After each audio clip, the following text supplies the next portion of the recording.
Bom dia, meus amigos. Hoje mais um Luri Talks, o podcast da Luri Consultoria.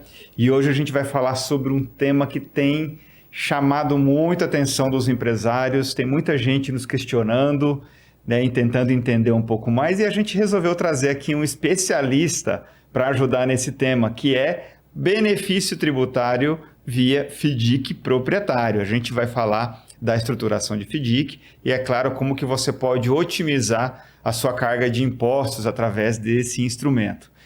E aí a gente está com um cara aqui que faz tempo que a gente estava tentando a agenda com ele, finalmente a gente conseguiu, Lucas Fleury, ele que é professor, escritor, fundador da CPV Asset, formado em Direito, especializado em Economia pela USP, Mercado de Capitais pelo IBMC de São Paulo e Direito Tributário. Fora mais um monte de coisa que ele foi modesto aqui, vamos segurar um pouquinho aqui o currículo, né? Obrigado, Lucas, pela presença. Um prazer ter você aqui, cara. Imagina, eu que agradeço. É um privilégio estar aqui com vocês hoje. Que maravilha.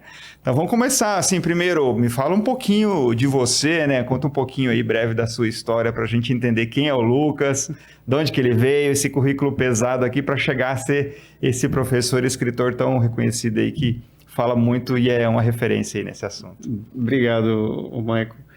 Então, eu me formei em Direito pela Faculdade de Direito da Universidade Mackenzie, lá em São Paulo. Então, fiquei em São Paulo por um período de mais ou menos uns 5 anos e meio. Eu tranquei a faculdade para estudar um pouco fora, em Washington, D.C.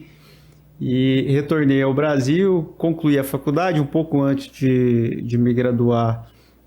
Eu fui aprovado na OAB e fui aprovado em um concurso público para auditor fiscal. Foi quando decidi retornar. Estava bem aflito, inclusive, porque antes de me formar, eu fazia estágio numa banca em São Paulo de advogados muito boa, em direito tributário, porque durante a faculdade me apaixonei pelo assunto, por causa de um grande professor. Eu considero hoje o maior tributarista do país, que é o professor Luiz Eduardo Schweire, uma referência em relação à tributação e ao direito tributário. O livro dele, acredito que seja uma das melhores obras de direito tributário do país.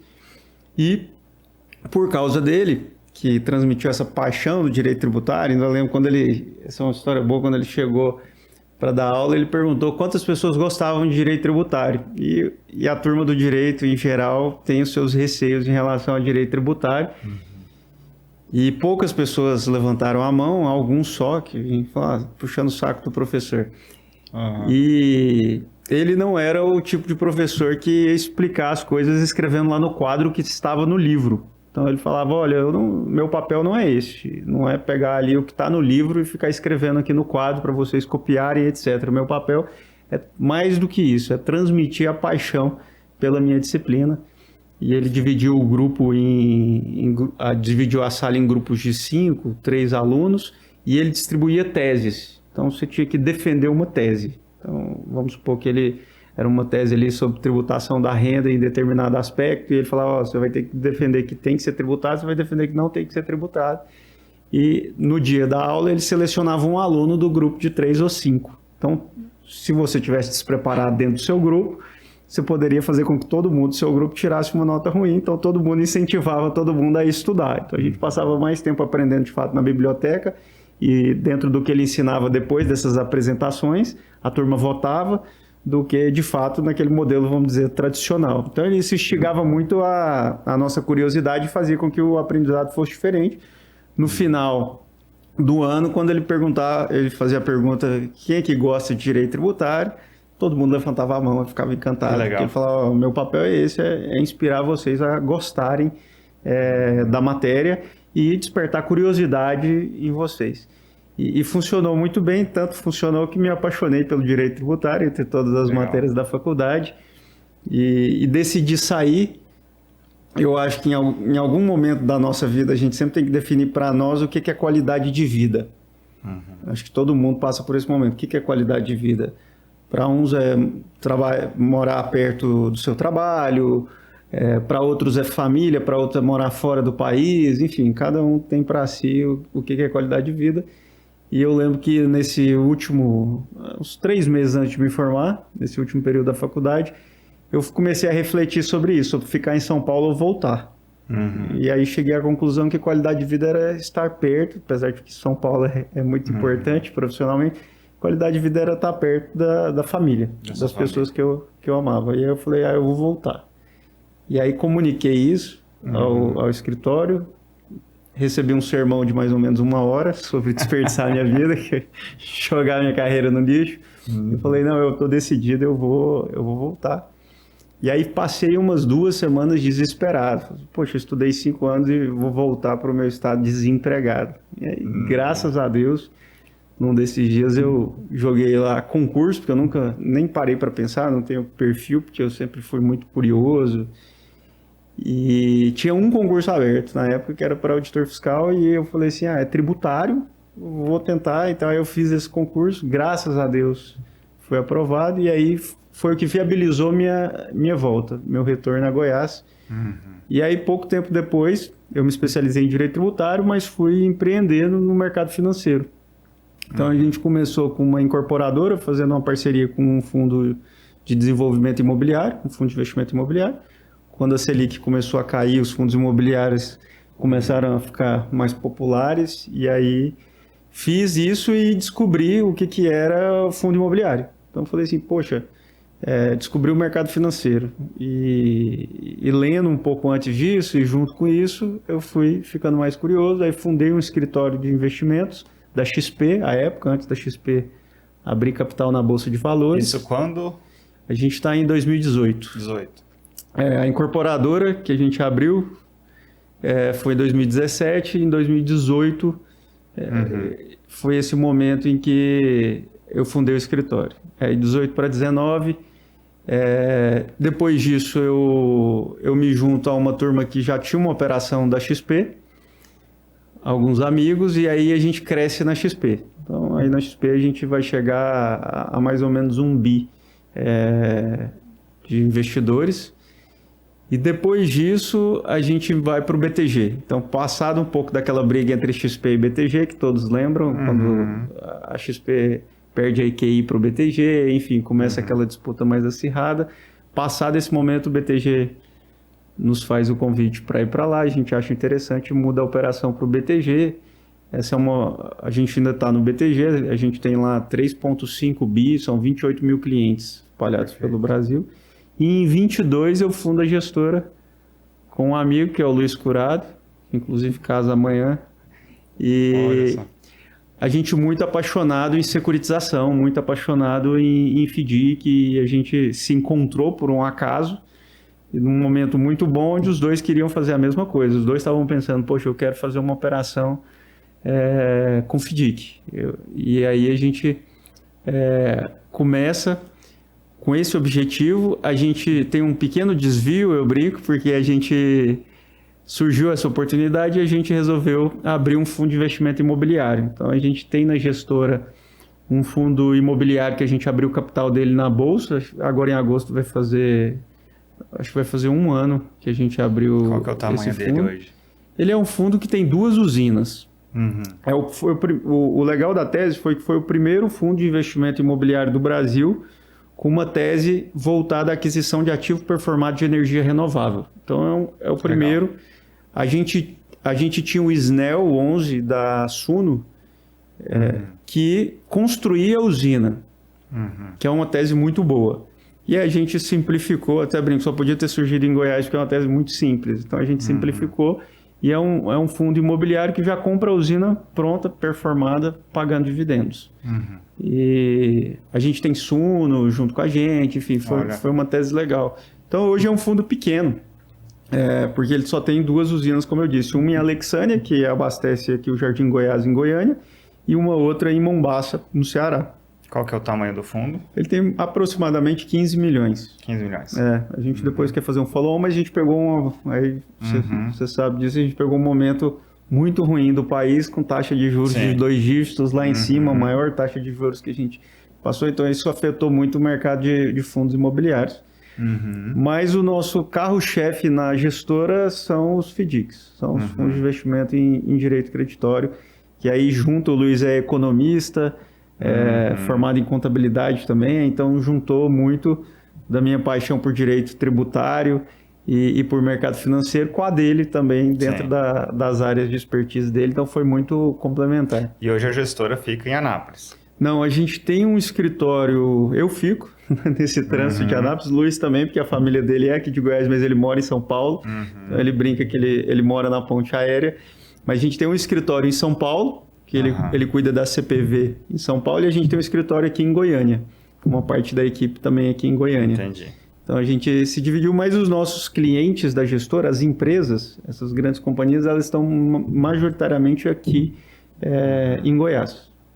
Entendi. A gente tem uma empresa fora daqui, mas os nossos principais clientes são daqui, que está dentro mais da nossa área de relacionamento. E o principal tipo de estruturação é de direitos creditórios, né? FDIC mesmo. Isso, de FDIC. A gente atua em várias áreas hoje, então a gente tem, por exemplo, imobiliária, a gente tem a terceira maior imobiliária do Brasil, nós que estruturamos e gerimos o fundo. Nós temos uma das 10 maiores indústrias farmacêuticas do país. Nós temos uma das 5 maiores indústrias de cosméticos do país. Temos a maior rede de concessionária Ford do país, junto conosco, que aí todos conhecem aqui em Goiás, que é o Grupo Navesa. Temos a maior indústria de produto hospitalar do país, que produz o Stent. Então, a gente tem alguns casos bem legais. Todos eles com FDIC. Todos eles com FDIC que nós que estruturamos. Então, a gente tem uma expertise interessante porque a gente conseguiu navegar por vários segmentos da economia.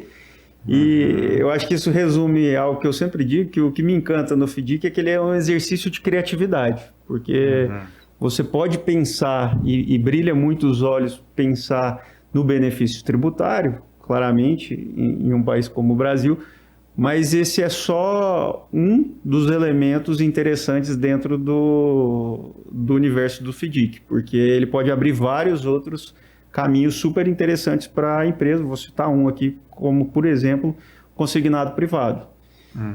Então, eu digo que o FDIC, ele é um exercício de criatividade e ele permite com que você destrave valor da companhia. Ela passa a valer mais a partir do momento que ela tem um banco dela, porque o FDIC tem essa estrutura bancária, não é à toa que Daicoval opera como FDIC, e você tem vários bancos, o próprio Safra, a ASA, que é a gestora do Alberto Safra, enfim, você tem um arsenal de opções muito grandes dentro do FDIC, e o próprio fortalecimento da indústria de FDIC, que sai, por exemplo, em 22, algo em torno ali de 200 bi, para fechar 25, com mais de 800 bilhões de reais, e talvez esse ano ainda chegue a 1 trilhão de reais, ou seja, uma indústria super potente do ponto de vista do seu potencial de crescimento aqui no Brasil. Você sai desse número pequeno para um número tão alto a partir do momento que o empresário ele começa a enxergar esse processo de desbancarização, ou seja, de ficar menos dependente do banco e começar a pensar no FDIC como se fosse um banco proprietário, onde ele consegue destravar valor, economizar do ponto de vista tributário, montar uma operação de consignado, melhorar prazo de pagamento, reduzir o custo de capital, enfim, ele consegue pensar... Consegue barganhar melhor preço com o fornecedor, com recurso no bolso. A gente tem visto que nos últimos tempos a demanda por FDIC ela vem aumentando conforme o empresário vai conhecendo a ferramenta, vai conhecendo o instrumento. Porque, para quem não conhece, o empresário tradicional ali, que é bancarizado e faz as suas antecipações de recebíveis tradicionais para o banco, quando fala de FDIC, meio que fica aquela coisa de algo mais caro, uma antecipação de recebível cara, um agiota legalizado, e não é nada disso, né? Quando o empresário ele passa a entender de fato o que é um FDIC e como ele pode ajudar, principalmente quando ele é seu, ele é proprietário, aí ele muda o olhar. E além de melhorar taxas, melhorar a imagem da empresa, melhora tributo, que a gente vai falar daqui a pouco. Então, ele é uma ferramenta que tem vários benefícios aí, né? Que pode incorporar para a empresa, né? Exatamente. A gente costuma dizer que o benefício tributário, inclusive, ele pode existir ou pode não existir. O FDIC ele continua sendo interessante, ainda que uma companhia não seja optante do lucro real, porque quando você olha para o lucro real, você tem uma base 34 ali, que é o imposto de renda da pessoa jurídica, mais a contribuição social sobre o lucro. Então você fala, poxa, eu sou tributado em 34%, se eu utilizar o FDIC, eu vou ter alguns benefícios tributários. Mas aí você fala, poxa, então para uma empresa do mercado imobiliário que faz os empreendimentos através de um SPE e opta pelo RET, Regime Especial de Tributação, ela está na menor tributação que existe. Você fala assim, então o FDIC não faz o menor sentido para eles. Pode fazer muito sentido. Dependendo de como você opera no imobiliário, pode fazer sentido o FDIC imobiliário, pode fazer sentido você complementar com o CRI ou não, mas enfim, são instrumentos, você pode fazer via CCB, nota comercial, enfim, são várias opções. Então, dependendo do objetivo do empresário, o FDIC pode fazer sentido ainda que ele não usufrua do benefício tributário, porque ele pode ter outras necessidades ou mesmo ele pode querer ter o FDIC para atuar na economia real. O FDIC, a principal ferramenta, né, o principal objetivo dele não é óbvio, né? A gente está trazendo aqui como um benefício tributário a parte de benefício tributário que o FDIC pode trazer, mas na essência o FDIC ele te ajuda a antecipar a caixa. Basicamente você pega o que você tem a receber no longo prazo, que é FDIC, né? Lembrando, Fundo de Investimento em Direitos Creditórios, aqueles direitos de crédito que você tem no futuro, você passa a trazer para dentro do seu caixa no presente, com o recurso do próprio FDIC. E aí o recurso do FDIC, a gente vai aprofundar, mas já adiantando aqui, tem o recurso seu que está lá dentro e o dos investidores que colocaram dinheiro lá dentro. E isso, no final das contas, quando o FDIC é seu e você estabelece as regras, muitas vezes essas taxas, quando você compara com uma antecipação de recebíveis tradicional do mercado bancário, ela acaba sendo mais atrativa. Né? Perfeito. Eu estava dizendo para você antes da gente começar que o FDIC, quando eu ministro aula sobre o assunto, eu sempre gosto de destacar os 3 conceitos que estão dentro do conceito, que para mim é igual juro. Quando a gente fala de juro, ou quando a gente fala da Selic, a gente costuma falar a taxa básica de juros. Aí alguém às vezes pergunta, professor, mas o que é taxa e o que é juro? Aí eu falo, juro é a indisponibilidade temporária do capital. Então você explica os 2 conceitos e no caso do FDIC eu acho que o que complica é isso, porque a gente fala de fundo de investimento em direito creditório.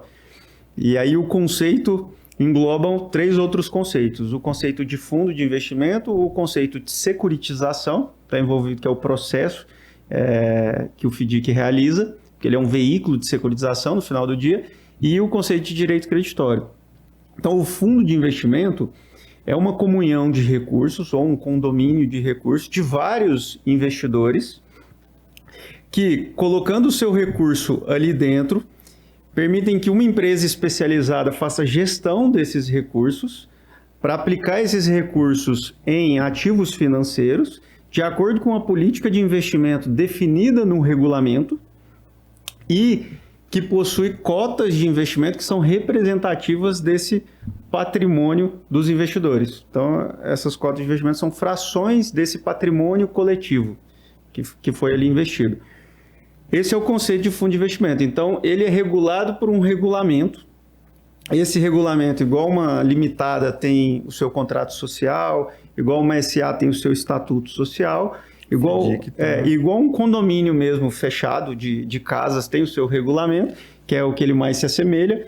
O FDIC, como fundo de investimento, ele é esse condomínio regulado por esse regulamento que vai prever o que o gestor, que é essa empresa especializada, é uma gestora de investimentos regulada, o que esse gestor ele pode ou não fazer. Então, nesse caso, o fundo de investimento em direito creditório é essa comunhão de recursos de vários investidores que vai investir em direitos creditórios. Então, o ativo financeiro aqui, no caso, é esse direito creditório. Aí, o direito creditório em si é um direito a receber, como você disse bem. Então, é um fluxo futuro transformado em liquidez para que você consiga fazer esse processo da antecipação. Então, direito creditório é o que você tem a receber no futuro. Vamos dizer, basicamente, a base da nossa economia real, porque praticamente tudo você parcela. Então, no varejo é muito comum. Eu até brinco, olha, hoje você entra no supermercado ou em uma loja de varejo, provavelmente o atendente está mais interessado em você fazer o cartão de crédito do que te vender o produto que eles têm disponível na prateleira, porque essa operação ela é muito rentável. Então, ele tem muito interesse em que você faça um cartão de crédito e todo mundo entrou no mercado. Todo mundo de Mercado Livre, Amazon, o varejo como um todo.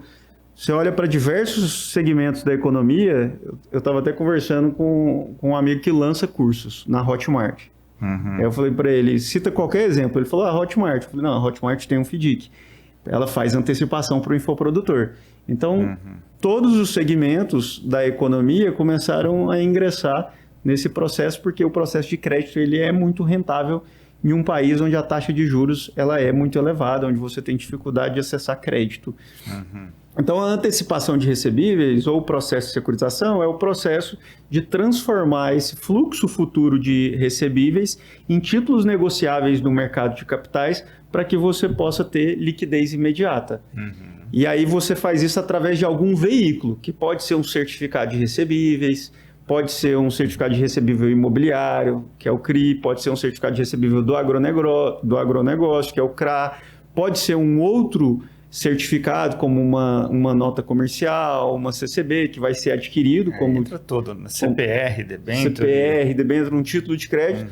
Então, esse é o processo. É o processo, você vai escolher o veículo mais adequado. Então, o FDIC, ele é uma dessas opções. Ele é um veículo de securitização. E aí, esse veículo de securitização, ele capta recursos junto ao mercado de capitais para conseguir fazer esse processo de securitização, de antecipação do recebível, assumindo ou não os riscos, totalmente. Então, você pode ter uma transferência completa dos riscos, que a gente chama de uma operação true sale, ou seja, eu transferir completamente sem nenhuma coobrigação, ou você pode ter ela ainda com alguma coobrigação. Você pode falar, olha, eu quero uma fidejussória, eu quero ter aval dos sócios, por exemplo, no CRI, as garantias de praxe são, você vai ter aval dos sócios, você vai ter a cessão das cotas da SPE, e você vai ter a alienação fiduciária das unidades imobiliárias. Então, você acopla ali um instrumental de garantias para deixar a operação mais robusta. Mas você também tem outros exemplos onde a garantia é o único recebível. Você deu os recebíveis e aí, olha, se tiver inadimplência, vai cobrar do sacado. Então, você faz uma cessão completa. Fala, sem direito de regresso, inclusive. Sem direito de regresso. Para o cedente. Exatamente. E aí o cedente, no caso, se ele for cotista subordinado, a única forma de cobertura é através das cotas subordinadas dele em caso de inadimplência. Exatamente. Que levam esse nome exatamente por serem a representação desse mecanismo onde elas ficam subordinadas ao cotista da cota sênior. Ou seja, somente depois de pagar o cotista da cota sênior é que elas são remuneradas, mas em compensação a esse risco maior que elas têm de oferecer esse colchão de proteção para o cotista da cota sênior, ela também tem uma rentabilidade maior. E aí, já até dizendo, né, o FDIC ele é dividido nessas cotas, ou seja, você tem uma cota que é subordinada, que a gente divide ela em subordinada júnior e subordinada mezanina, e você tem uma cota superior, que seria essa cota sênior, que no Brasil é considerada renda fixa. Então, por isso que em plataforma white label, como por exemplo XP e BTG, quando você encontra... você tem um ativo para investidor mais agressivo, de perfil mais sofisticado, em alguns casos para qualificado ou para profissional, mas você precisa que isso esteja enquadrado como uma renda fixa. Então, você consegue... E aí, já abrindo esse parênteses, é um produto que cresceu muito também, porque ele é um agregador de Sharpe para o portfólio. Porque imagine você que quando você entra lá na plataforma da XP e do BTG, você encontra um FDIC disponível com volatilidade de 0,01, com volatilidades muito baixas para o portfólio. Você olha o que ele entrega de retorno, os FDICs hoje estão entre 110% a 114% do CDI. E os FDICs têm uma liquidez dentro dessas plataformas, às vezes de 30, 60, 90 dias. Então, para o investidor ficou muito interessante, porque ele pensa assim, poxa, tudo bem, é um ativo mais arriscado, mas eu estou bem protegido, eu estou tomando risco de vários cedentes, eu tenho a cota subordinada me defendendo. O prazo é curto. O prazo é curto, é um produto bom, então é uma renda fixa para ele, com um retorno interessante e uma liquidez muito boa. Sendo que se ele vai por exemplo, para o mercado de renda fixa convencional, títulos de emissão bancária, então LCI, LCA e o CDB principalmente, ele vai encontrar às vezes um CDB a 102, 105, 107, que vai vencer em 2 anos ou mais. Então, ele acaba optando por uma opção onde ele tem uma liquidez melhor, ainda que seja um produto mais sofisticado. O que é ruim, claro, é que, assim como outros produtos estruturados, você tem pouco conhecimento sobre o assunto. Ainda, de forma geral, no Brasil, quando você olha, existe ainda pouco conhecimento disseminado a respeito dos FDICs. Sim. Então, é um bom produto, cresceu muito nesse movimento, principalmente das empresas, mas para o investidor, pessoa física, ele ainda é um produto com dificuldade de entender. Mas eu não diria, Lucas, que é só para o investidor. Para o investidor, sim, é um produto ainda pouco disseminado, mas quando a gente olha, a gente acaba visitando muitos clientes aqui no estado de Goiás e fora também, mas mais concentrado aqui. E quando a gente começa a entrar no assunto FDIC, a gente vê que ainda é pouco conhecido, né, tecnicamente. Sabe o que é, mas não tem o conhecimento de qual que é de fato, quais são as vantagens dele para a empresa. Aqui até fazendo um resumo aqui do que você disse. Então, o FDIC ele é um fundo de investimento em direito creditório, onde o dono dele que cria ele, cria o FDIC primeiro, é uma entidade jurídica, ele tem um CNPJ, né? Ele tem lá, como você disse, o regulamento é o contrato social, o estatuto social dele, é o regulamento, que é criado, né, a várias mãos aí, que o empresário que está entrando para ser o monocedente ali, ou cotista subordinado, junto com a gestora, a administradora, a assessoria jurídica, toda a equipe, né, que vai fazer essa assessoria para criar esse regulamento da forma que ele precisa ser e que ele atende, né, que ele possa atender esse empresário e esses direitos creditórios.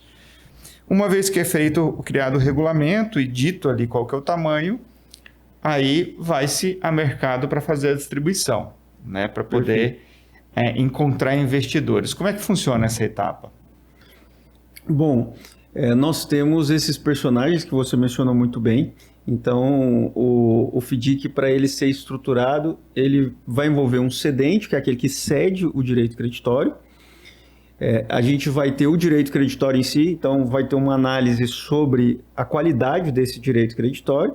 Você tem o sacado, que é quem paga o boleto. Então, vamos só colocando isso em prática. Quem comprou o produto, né? Quem comprou o produto. Então, vamos só dar um exemplo prático, que eu acho que ainda fica mais simples da gente entender. Vamos imaginar essa indústria de produtos hospitalares. Ela comercializa diversos produtos aos hospitais e ela tem uma cadeia de fornecedores que vendem esses produtos para os hospitais. Então, imagine você que o fornecedor vai ao hospital, ele vende um determinado produto, o hospital compra esse produto e vai pagar por esse produto em 90 dias. Certo? Uma vez que a venda aconteceu, você já pode emitir nota fiscal. Então, você vai emitir nota fiscal. Com a nota fiscal, você vai ter uma duplicata, você vai ter algum título de crédito representativo desse compromisso de pagamento em 90 dias, naturalmente. Então, você pode antecipar já esse título de crédito. Então, eu tenho algo a receber em 90 dias, eu posso, em tese, fazer antecipação. Ainda que seja em 5 dias, enfim. Você pode antecipar esse valor. Por que pode ser interessante? Porque uma vez que o FDIC seja estruturado, então você tem a empresa detentora do direito creditório que pode fazer a antecipação. Inclusive, fazendo a antecipação, ela pode pagar o fornecedor dela mais rápido. O fornecedor muito se agrada de receber mais rápido. Com um preço muitas vezes melhor. Preço melhor. Então, assim, ele não só se agrada de receber, a gente sempre brinca, conta da gente é em 30 dias, não é em 90. Então, você tem que pagar a conta de água, energia, suas obrigações, vamos dizer, como cidadão, elas vencem no mês. Então, para um fornecedor ou em diversos outros aspectos, eu até citei aqui o caso de uma imobiliária, a imobiliária utiliza o FDIC, não é para benefício tributário, ela utiliza porque ela está fazendo antecipação para a rede de corretores dela, o que é super interessante. O corretor fez a venda, ele vai receber a comissão no fluxo do contrato. Então, às vezes, ele vai demorar 4, 6 meses para receber. E se a imobiliária falar para ele assim, não, eu antecipo para você. Para esse cara é muito bom, porque ele vai falar assim, nossa, eu preciso. Muito me ajuda.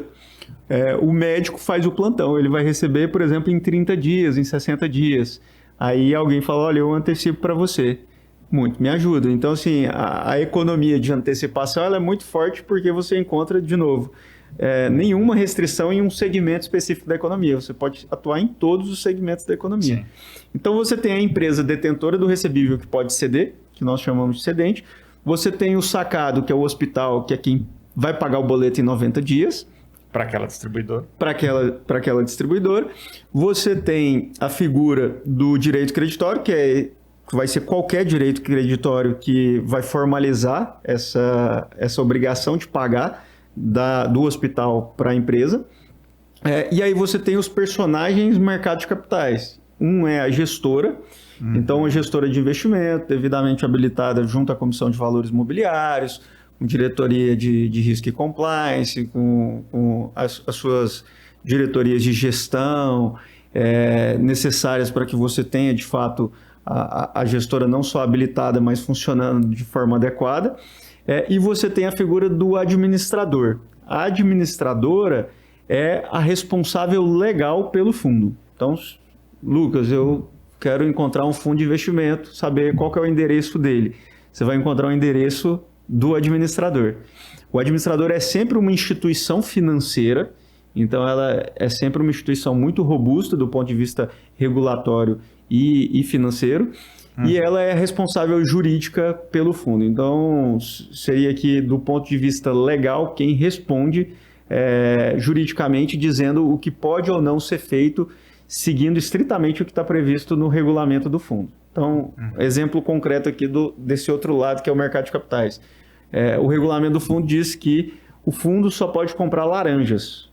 O gestor, ele faz uma boleta, ou seja, ele dá uma ordem ali para comprar maçã. O administrador vai falar assim, maçã não pode. Não pode, não está previsto no regulador, não está previsto no regulamento.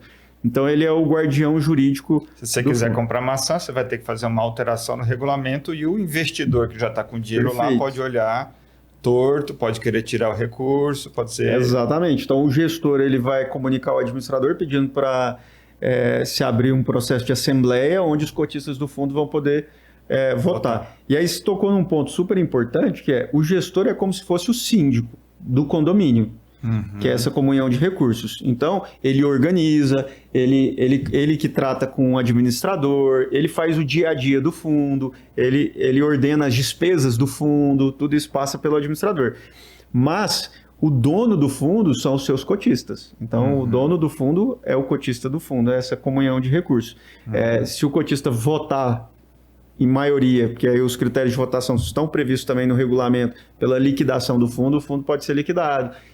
Se ele quiser mudar a política de investimento, ele pode alterar a política de investimento. Ô Lucas, e quando o dono do fundo, ele também é o gestor do fundo? Ele também faz parte do grupo econômico ali da gestora? Então... o dono do fundo, eu digo assim, o cotista sênior, às vezes o cotista sênior responde por 70% das cotas, portanto ele tem maior poder de voto. Mas ele também é o gestor. E aí? Ótima pergunta. É importante entender que, assim, do ponto de vista regulatório, existem em todos esses fundos mecanismos para evitar conflitos de interesse. Então, a discricionariedade, por exemplo, do gestor é algo muito precioso para a regulação. Exatamente para evitar que você tenha um cotista preponderante que possa exercer um poder de influência tão grande a ponto de deturpar a ideia original do fundo.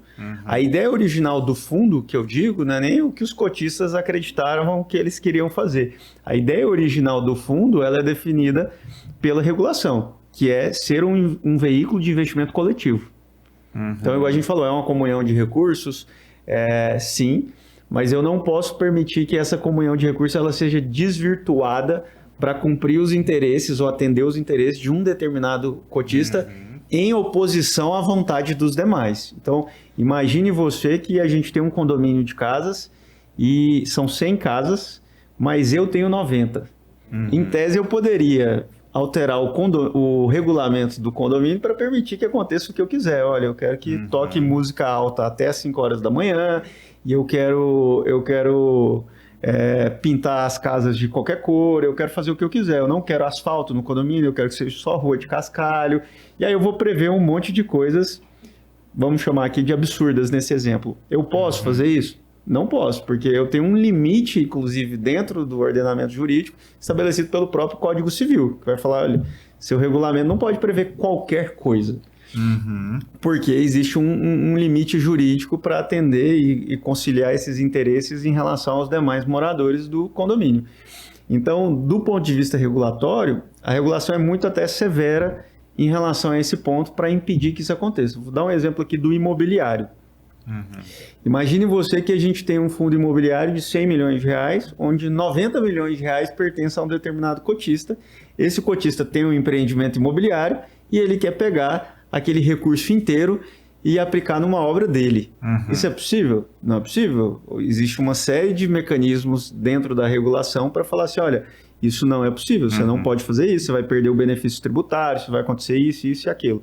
Então, dentro da lógica dos FDICs, isso também existe, para falar, olha, se vocês fizerem isso, vocês estão numa posição de conflito de interesse que pode prejudicar os interesses dos demais cotistas. Porque aí um cotista que tem lá 100 mil reais, por exemplo, num fundo de 100 milhões de reais, a lei não está preocupada que ele tenha pouco, a lei está preocupada se ele vai ser defendido, se ele vai ser ouvido, ou seja, se o fundo não vai fazer algo que prejudique os interesses dele. E aí, de novo, em relação a um outro cotista, porque aí é um favorecimento de interesses. Se o fundo faz algo que vai favorecer um grupo econômico que faz parte ali como cotista desse fundo, aí a regulação vai tentar defender o interesse do acionista minoritário, vamos chamar aqui assim. Então, a discricionariedade da gestão é um desses elementos que é importante. E é por isso que a CVM obrigou que gestoras e administradoras sejam empresas diferentes, né? Isso, diferente perfeito. de produtos securitizados, que é uma securitizadora cuida de tudo, mas é outra, daí não é fundo, né? A fundos exigem gestores securitizadoras separados. A gente falou aqui do crescimento do mercado, aí a gente citou vários exemplos. Um outro elemento super importante também que favoreceu o crescimento do mercado foi a resolução 175 da CVM, que surge em 2022 e que trouxe a segurança jurídica que até então não existia para que isso acontecesse. A própria gestora do Itaú, a Intrag, saiu do jogo. Era a maior administradora de FDIC do Brasil e ela não achava que o mercado estava tão seguro assim.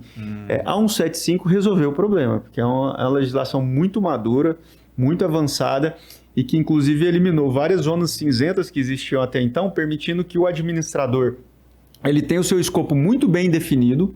Isso aqui é a responsabilidade do administrador. Se ele infringir qualquer ponto da regulação, essas são as consequências.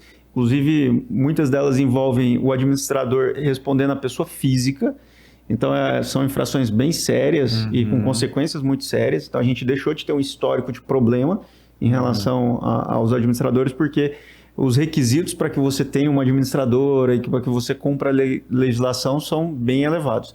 E para a gestora também. Ela trouxe lá tudo o que precisa para que o gestor ele cumpra aquele escopo que é definido como sendo dele e quais são os papéis que ele precisa cumprir.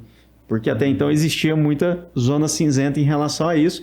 E aí se melhorou muito. Da 175 para cá e todos os aprimoramentos que a gente teve, os anexos da 175 começaram a definir certinho, fundo de investimento em direito creditório, funciona assim, as obrigações de cada um desses personagens. Então eu digo que a gente teve um momento super interessante dessa história, onde vários elementos se convergiram para que esse mercado ele crescesse bastante. Desde fatores econômicos, macro, como taxa de juros, mas também fatores muito bons, como esse do amadurecimento da legislação. E aí a indústria, de fato, deu um salto.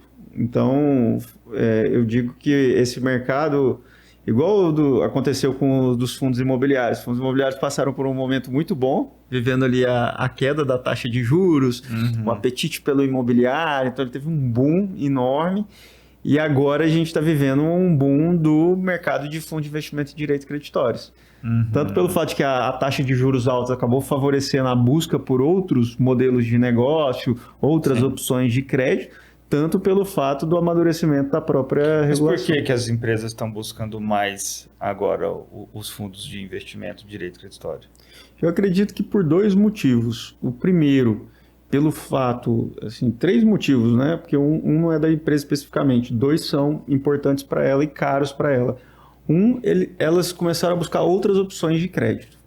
Pelo que você disse muito bem, junto aos bancos, você teve muita restrição de crédito.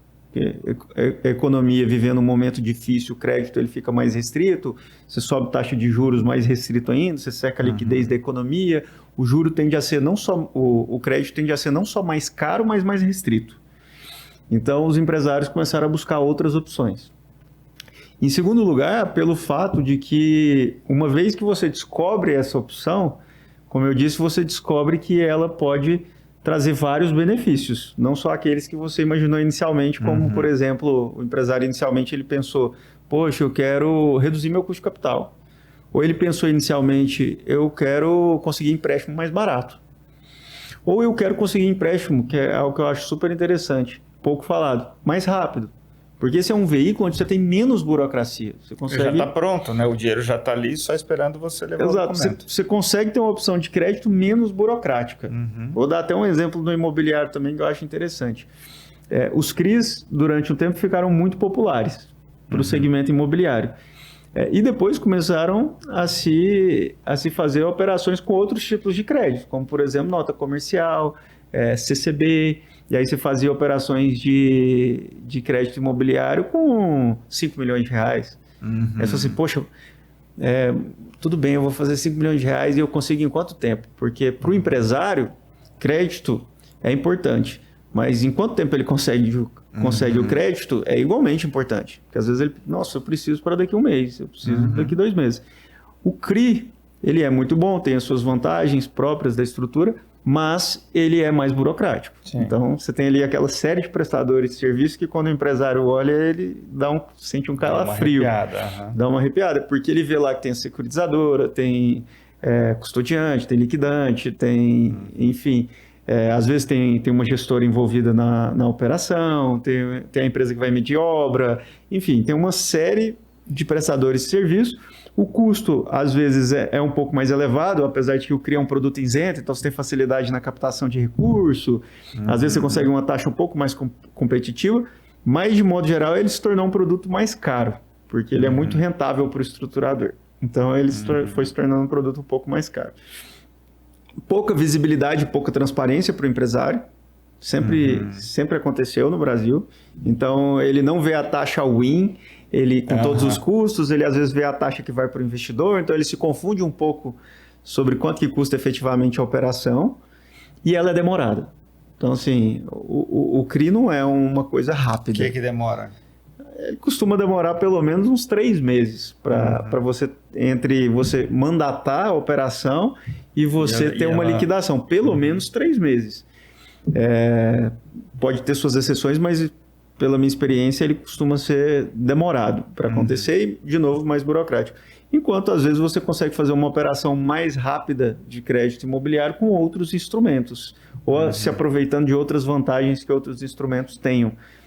Então, eu digo, a taxa é importante, mas, às vezes, a taxa não é o único componente para o tomador de decisão, porque, às vezes, ele vai falar assim, não, você consegue fazer rápido, eu consigo usufruir de algum outro benefício que, inclusive, vai ser refletido na taxa e essa taxa vai se tornar mais competitiva ao longo do tempo. Então, eu consigo negociar isso de uma forma mais interessante.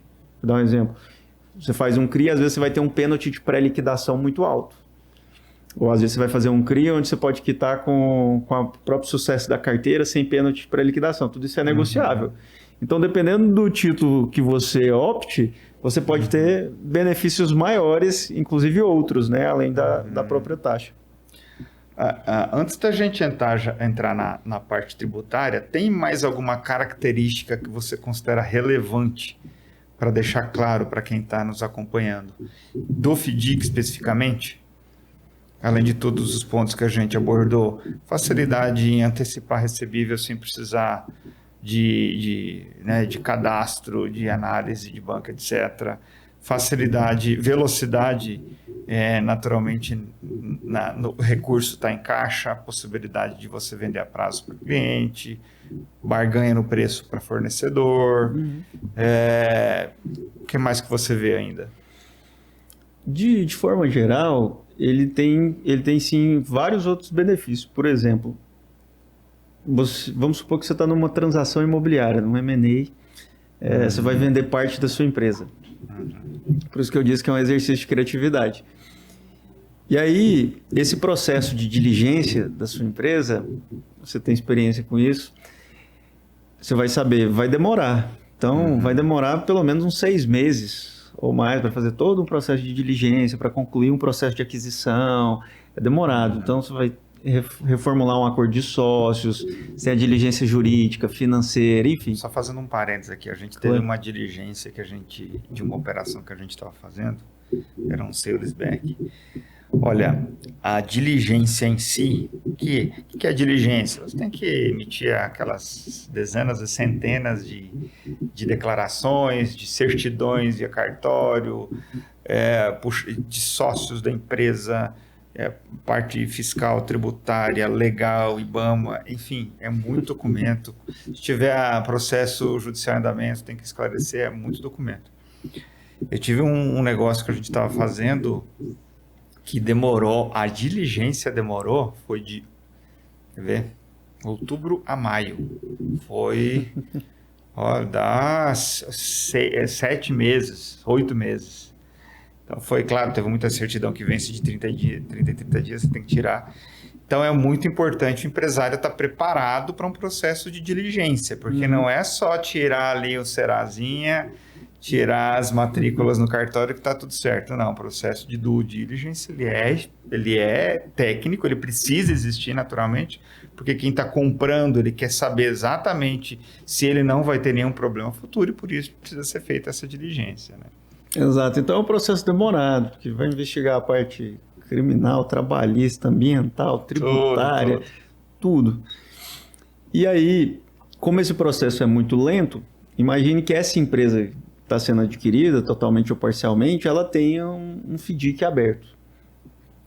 Esse FDIC, ele, como é um veículo de investimento, ele pode ser utilizado para que esse valor ele possa, em parte, ser antecipado através da aquisição dos recebíveis dessa própria companhia. Então, é uma forma de um empresário falar assim, não, eu já quero reduzir custo de capital, eu já quero melhorar o valuation, eu já quero fazer antecipação desses recebíveis, melhorar a liquidez. Para o varejo, como a gente falou, é interessante, porque se você vende para receber em 6 meses ou em 90 dias, você fazer antecipação, você fala assim, mas vai ter um deságio. Sim, mas você recebe aquele valor imediatamente e com isso você consegue negociar muito melhor com seus fornecedores. Do que o deságio que você teve. Porque o deságio que você teve. Você compra matéria-prima à vista.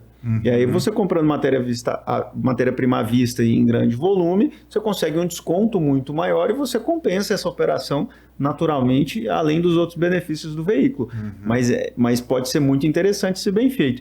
E aí, como é muito demorado, igual eu mencionei nesse exemplo, você pode simplesmente conversar com esse investidor e falar assim, esse fundo aqui ele já está pronto, você já pode pôr o dinheiro lá, é muito mais simples e muito mais rápido. Por quê? Uma vez que o veículo já esteja pronto, ele é um fundo regulado, ele é um fundo com gestor, ele é um fundo com administrador, ele é um fundo debaixo da CVM, ele é um fundo com total transparência. Então, você entra no site da gestora, você tem lá o regulamento, você tem atas, você tem as assembleias, você tem todo o histórico do fundo. Na CVM também tem lá.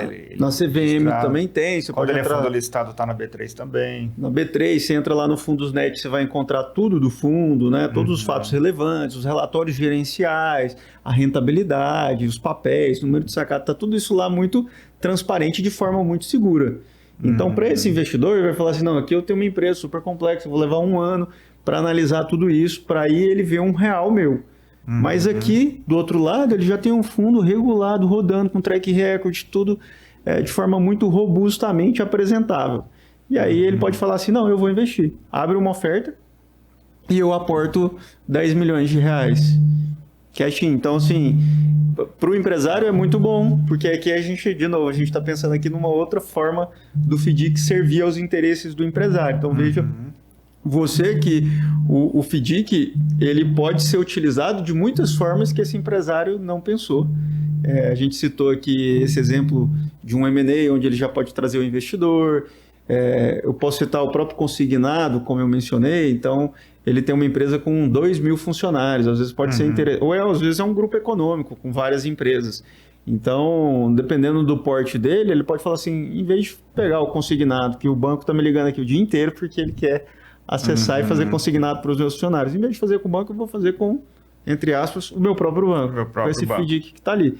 Então, ele pode estruturar dessa forma. E aí ele pode ir evoluindo. Na indústria, por exemplo, eu mencionei aqui de rede de concessionárias, ele pode ajudar lá no financiamento de seminovos, ele pode ajudar a dilatar prazos e melhorar o custo de capital, porque como você tem essa estrutura de cotas que a gente falou aqui, pode ser interessante porque às vezes você consegue uma captação com uma taxa muito melhor, né? Uma captação muito melhor para uma cota mezanina ou para uma cota sênior, onde ali você vai ter acesso a um capital a um custo muito menor do que o seu. Então vamos supor que você tem a gente passou por isso, a gente tinha uma empresa, por exemplo, cujos recebíveis estavam travados lá no Itaú, calçados no Itaú. Há uma taxa de CDI mais alguma coisa, vamos supor CDI mais 7. Se ele vai lá e faz uma captação junto ao mercado de capitais a CDI mais 5, ele fala assim, não, tira aqui os descalços, esses recebíveis daqui e vou levar para o meu próprio fundo, estou reduzindo meu custo de capital. Uma outra situação que pode ser interessante, além dessa, por exemplo, se a empresa, eu tenho um precatório, aí você faz as cotações, vamos supor que está todo mundo pagando a valor de face, 50% do valor de face. Você também pode falar assim, não, faz sentido, dependendo do tipo de FDIC que você abriu, você eventualmente consegue realizar essa venda para esse próprio fundo de investimento em direitos creditórios. Lembrando que o FDIC ele tem várias nuances, ou seja, a gente costumava chamar de performado e não performado. Então, todos os serviços ou produtos que já foram prestados ou entregues estão numa determinada categoria, porque você já prestou o serviço ou já entregou o produto. Mas o FDIC ele também pode ser utilizado, é uma outra modalidade de FDIC, para os serviços ainda não prestados ou para os produtos ainda não entregues, que são aqueles a performar. E aí também é uma modalidade interessante. A gente teve até um caso recente, que foi o da antecipação da agenda de shows do Gustavo Lima. Eu acho que você tinha mencionado isso. Para um FDIC. Então, veja, ele não prestou o serviço ainda. Não está performado, né? Não está performado, ele ainda não entregou aquele show, mas ele já vendeu os ingressos, que é comum na indústria da música. Você vende os ingressos e depois você vai lá para prestar o serviço. Então, já tem um estoque de recebíveis. E aí ele pode antecipar isso para um fundo. Vai ter um deságio, mas ele sai do risco. Deve existir, obviamente, um belíssimo seguro para ele, para a operação, né, para esse crédito. E o FDIC vai receber no prazo. A partir do momento que ele for lá e prestar o serviço até recebe antes. O valor integral ali. O valor integral no prazo e antecipa isso para ele com um deságio. Então, essa é uma operação, por exemplo, que o FDIC pode ser utilizado para realizar. E aí, de novo, a ideia é que dilate a nossa forma de pensar, porque de fato você começa a olhar para todo canto da economia.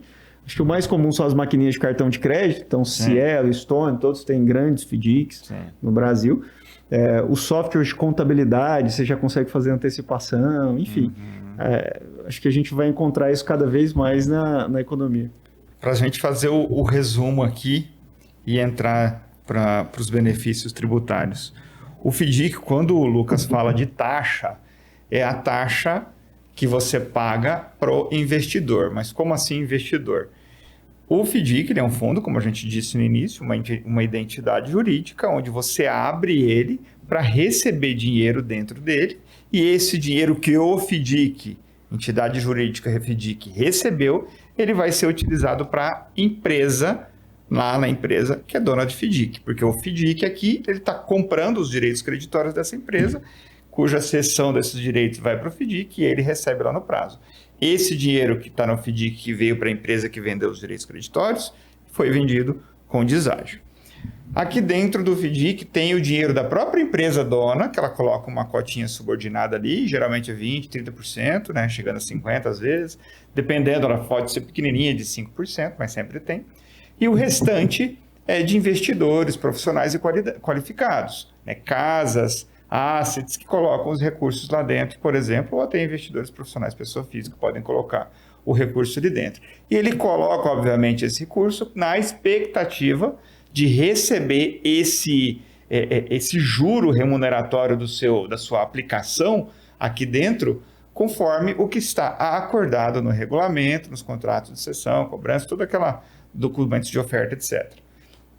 Uma vez que está isso acordado, essa é a taxa média ponderada do que os investidores estão cobrando para colocar o dinheiro na cota sênior, subordinada, sênior, subordinada média e subordinada júnior, é a média ponderada da taxa do custo desse dinheiro.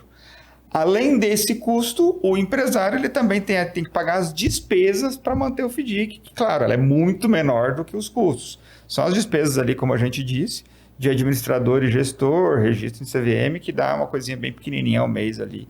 Basicamente, esses são os custos do FDIC.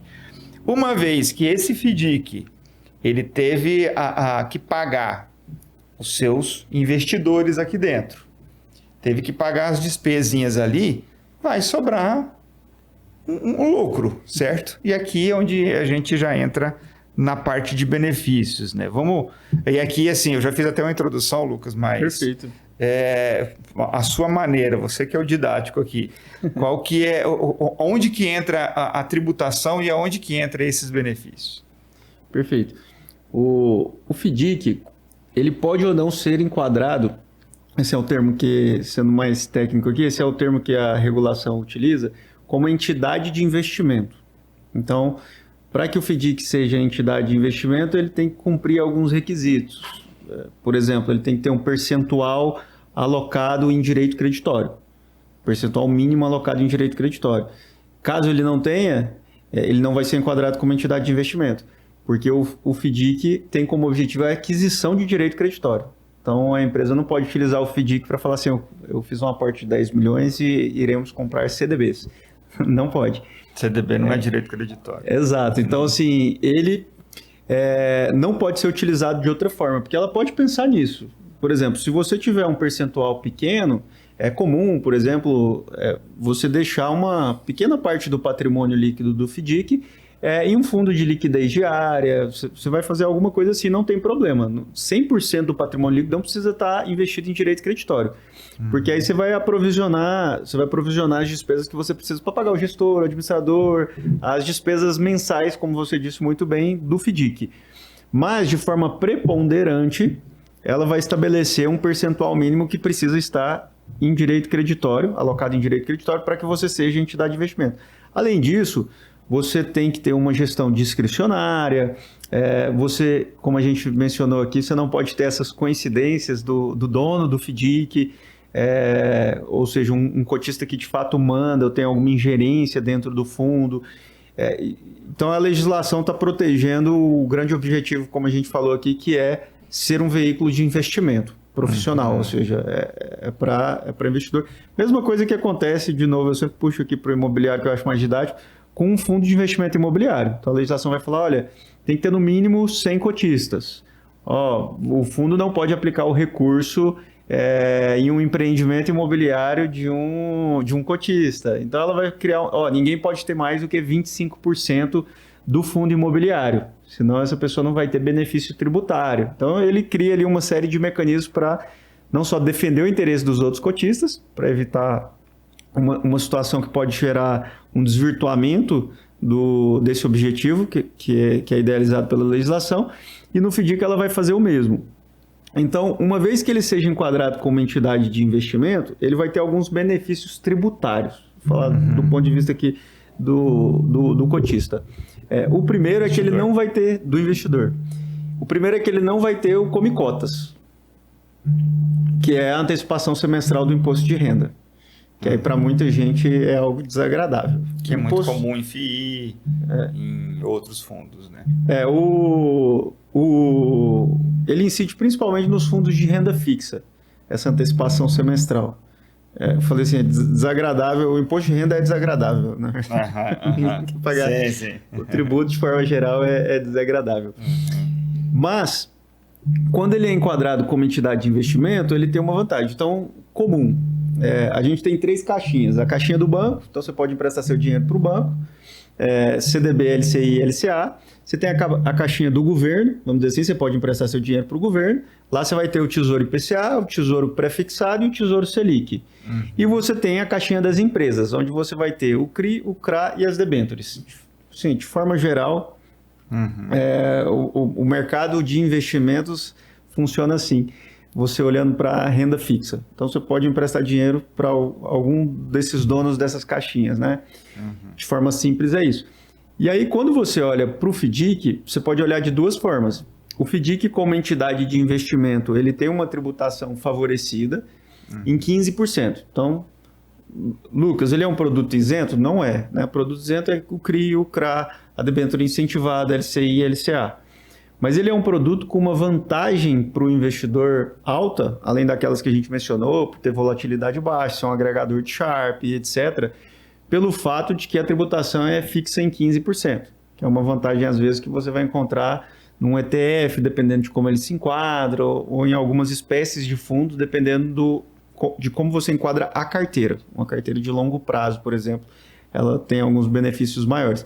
E aí, como ele recebe esse enquadramento, você consegue fugir, né, escapar legalmente da tabela regressiva do imposto de renda, que começa em 22,5% e vai, em 2 anos, chegar em 15%. Então, aqui você está na melhor posição do ponto de vista da tributação. E você tem um outro benefício, esse é o benefício para o cotista. Eu não tenho como cotas, eu sou tributado em 15%, mas aí você tem um outro benefício, que talvez seja o maior, que é o diferimento tributário. Ou seja, o Curado, meu sócio, gosta de dizer assim, é o único instrumento que você pode olhar para o governo e dizer, eu devo, não nego, só pago quando eu quiser. Porque, de fato, você pode optar pelo diferimento tributário, que faz com que a tributação somente aconteça no momento da amortização ou do resgate. Aí, puxando aqui para o lado tributário, só para a gente entender melhor, é super interessante, porque com a reforma tributária, ganhou uma dimensão muito maior o princípio da realização da renda. Então, você tem 2 teorias no Brasil. Você tem a teoria da renda produto, ou seja, a minha renda ela é um fruto periódico de uma fonte durável. Essa é a classificação tradicional de renda como produto. Então, ela é produto, por exemplo, quando eu trabalho e eu tenho uma carteira de trabalho assinada, é um fruto periódico de uma fonte durável, certo? E esse é o artigo 43, inciso 1 do Código Tributário Nacional. Mas no inciso 2, ele traz a teoria da renda acréscimo, para dizer, olha, a renda acréscimo é o consumo mais a variação positiva do meu patrimônio líquido. Então, se eu ganhei na Mega Sena, se eu tive outras fontes de ganhos, eu também sou tributado. Então, o nosso modelo é híbrido. Ele engloba qualquer ganho que você tiver praticamente. De modo que, quando você olha para o princípio da realização da renda, isso é super interessante nos FDICs, você tem que... O princípio da realização da renda sendo bem técnico aqui, mas que é interessante, o critério temporal que define o evento crítico, ou seja, vou explicar isso, mas o evento crítico é o que acontece para você poder tributar, que define o evento crítico que torna o acréscimo patrimonial disponível para incidência tributária. Parece complicado, mas é super interessante. Porque eu tenho um critério temporal, ou seja, eu tenho um critério que, em relação ao tempo, vai me dizer quando eu posso tributar a manifestação de riqueza ou não. Então, a gente só tributa a manifestação de riqueza, sistema tributário. Então, se você comprar um carro, você está manifestando riqueza. Eu, Estado, estou vendo que você manifestou riqueza. Então, eu vou te cobrar um tributo, eu vou te cobrar o IPVA. Aí, Fleury, comprei uma casa, você manifestou riqueza. Então, eu vou tributar a sua casa, eu vou cobrar o IPTU. De modo que toda vez que você manifestar riqueza, e eu entender que essa riqueza significa que você pode ser solidário no dever de pagar tributo e de suportar o gasto público, eu vou tributar você. Você comprar uma bicicleta, eu vou falar, não, tá tudo bem, eu não acho que você ainda tem aptidão real de suportar o gasto público junto comigo. Mas dependendo da riqueza que você manifesta, eu vou achar isso interessante. A renda é muito importante. Então, o Estado olha com carinho para a renda. Com a reforma tributária, você tem uma simplificação na forma de tributar a riqueza. Você vai falar assim, olha, eu preciso tributar essa riqueza, mas eu preciso entender muito bem e da forma mais justa possível quem eu vou tributar quando essa riqueza for manifestada e como eu vou tributar quando essa riqueza for manifestada.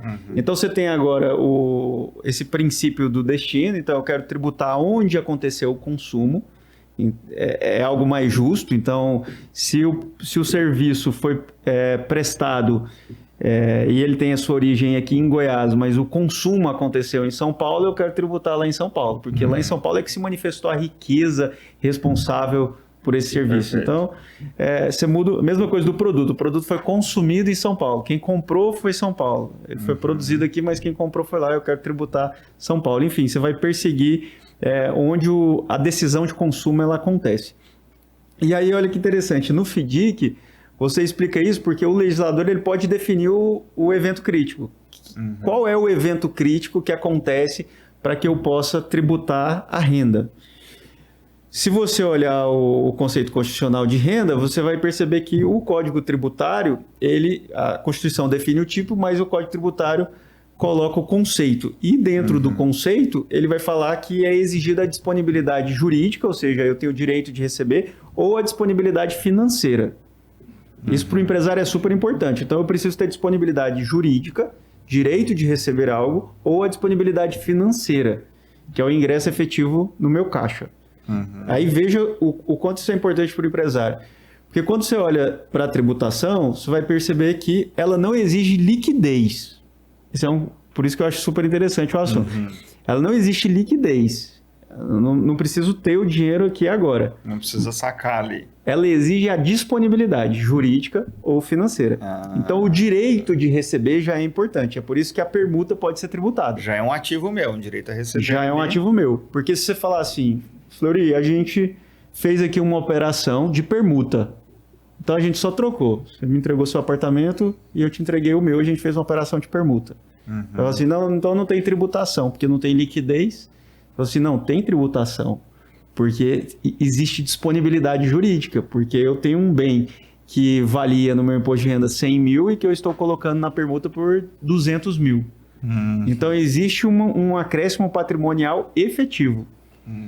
Não tem liquidez, mas ele é líquido do ponto de vista da tributação, porque eu já tenho a disponibilidade, eu já consigo aferir esse valor. No FDIC, esse evento crítico, ele pode ser feito em a tributação de forma geral com avaliação periódica, você vai acruando isso, ou uma avaliação do momento, que a gente chama de avaliação instantânea. Então, ela pode acontecer das duas formas. No diferimento, você tem essa avaliação que é periódica. Então, o meu evento crítico, definido pelo legislador, foi o resgate. Resgate ou amortização. Então, eu não vou tributar antes disso. Só vai tributar se a pessoa resgatar. Se a pessoa resgatar. E aí, veja que interessante. Você poderia dizer, Lucas, mas ele já tem o direito. Ele falou assim, ele não tem o direito. Quem tem o direito é a comunhão de recursos, é o fundo. Se eu tenho um fundo que só compra precatórios, eu não sei quando eu vou receber. Eu tenho direito a receber líquidos, mas eu não sei quando eu vou receber. Então, eu não posso ser tributado. Se tributar um FDIC, que tem o patrimônio líquido dele todo em precatório, em tese não teria nem como pagar o tributo. E mesmo assim, se você forçasse a tributação... Nem no saque? Não, então, só quando ele receber. Isso. Porque dentro do fundo, quem tem a disponibilidade de direito de receber é o fundo, mas você não sabe quando você vai receber. O exemplo do precatório é um bom exemplo para enxergar isso. Então, você vai falar assim, eu vou receber daqui 1 ano, 2 anos, não sei. Amanhã o Estado brasileiro muda ali e fala que agora os precatórios vão ser pagos daqui 3 anos, 10 anos. Se você força o fundo a vender ativos sem liquidez, ou com uma liquidez esperada daqui 5 anos, por exemplo, você força ele, você está deturpando você força ele a deturpar o valor do ativo. É uma liquidação forçada. É como se eu falasse, olha, eu coloquei minha casa à venda e o Estado falasse, olha, eu preciso te tributar, você tem que pagar o tributo. E eu falo assim, eu não tenho recurso para te pagar o tributo em caixa, então eu vou ter que vender antecipadamente o meu bem. Você desvirtuou o propósito do FDIC. Então, o que o legislador entendeu como evento crítico? Ele falou assim, o evento crítico é quando o cotista realizar o resgate ou amortização. Porque se ele realiza, o resgate, significa que o gestor ele tem que já providenciar para aquele resgate acontecer. Então o FDIC ele pode ser por prazo indeterminado, onde ele fica simplesmente comprando e vendendo os recebíveis e reinvestindo. Então você fala assim, o FDIC ele compra papéis, direitos creditórios, que vencem em 90 dias. Tudo bem, mas não significa que você pode já pagar o tributo, porque assim que vence, ele vai lá e compra mais. Então, acontece um giro natural. Venceu, mas ele não tirou da conta escrow, às vezes, da conta que está lá o recurso, e o que sobrou, em vez dele embolsar, ele investiu de novo. Exatamente. Então, isso quem faz é o próprio fundo. O fundo aufere receita com o vencimento dos direitos creditórios e adquire mais direitos creditórios. O cotista não realizou o resgate. E aí você precisa, para que aconteça a disponibilidade de fato, que ele tenha sido capaz de abater os custos necessários, usuais e normais à obtenção da renda. Então isso não aconteceu. Ele ainda não solicitou o resgate. O dinheiro dele está aplicado. E é por isso, eu fiz essa explicação para dizer isso, que é tão interessante o FDIC, porque quando você opta pelo benefício do diferimento, você vai acruando o que você tem que pagar, o que o fundo vai pagar de tributo no momento do seu resgate, mas aquela obrigação ela vai sendo postergada de modo que ela se traduz num benefício para você. É como se fosse um subsídio do governo, que ele está falando, olha, você teria que me pagar agora, mas não precisa. E esse valor, ele vai sendo reinvestido também, ele está provisionado, mas ele vai sendo investido também. Isso do lado, óbvio, da ponta ali do investidor. Do investidor. E aí, vamos lembrar, nós temos a ponta aqui também do cedente, aquele dono do fundo, dono das cotas subordinadas, o cara que vendeu a prazo, que tem as notas ali a receber os direitos creditórios e vende esses direitos creditórios para o fundo que compra. Esse, ele também é dono do fundo, porque ele tem as cotas lá dentro. Qual que é o benefício dele, no caso, quando ele aumentou, por exemplo, já que ele está vendendo mais direitos creditórios, ele está tendo um deságio maior, portanto, ele está tendo uma despesa financeira na DRE dele, da empresa dele, maior. Uma despesa financeira maior vai fazer o quê? Vai diminuir a base de cálculo para o imposto de renda, portanto, ele vai pagar menos imposto, só que na empresa ele também vai ter menos lucro. E aí, onde que entra o benefício dele? Perfeito. E aí, para a empresa cedente, que vai ceder esses direitos creditórios ou esses recebíveis, principalmente se ela for optante do lucro real, como a gente falou, então você tem uma base de cálculo 34%, contribuição social mais imposto de renda pessoa jurídica, enquanto lá como cotista do fundo, com o diferimento tributário e também com uma alíquota fixa em 15%. Quando você cede os seus recebíveis para o fundo compra esses recebíveis e te paga com deságio. Então, vou só fazer uma aproximação aqui. Imagina que você tem 1 milhão a receber em 90 dias, você vendeu isso para um FDIC, o FDIC comprou esse 1 milhão a receber em 90 dias por 800 mil.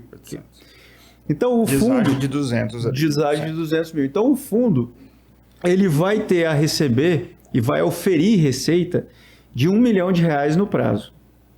Por que ele vai receber mais? Porque ele assumiu agora o risco da inadimplência dos seus recebíveis. Ele vai analisar o seu sacado, ele vai analisar a qualidade do papel, etc., antes de fazer a compra, mas uma vez que ele compre, ele vai oferir receita lá em 90 dias.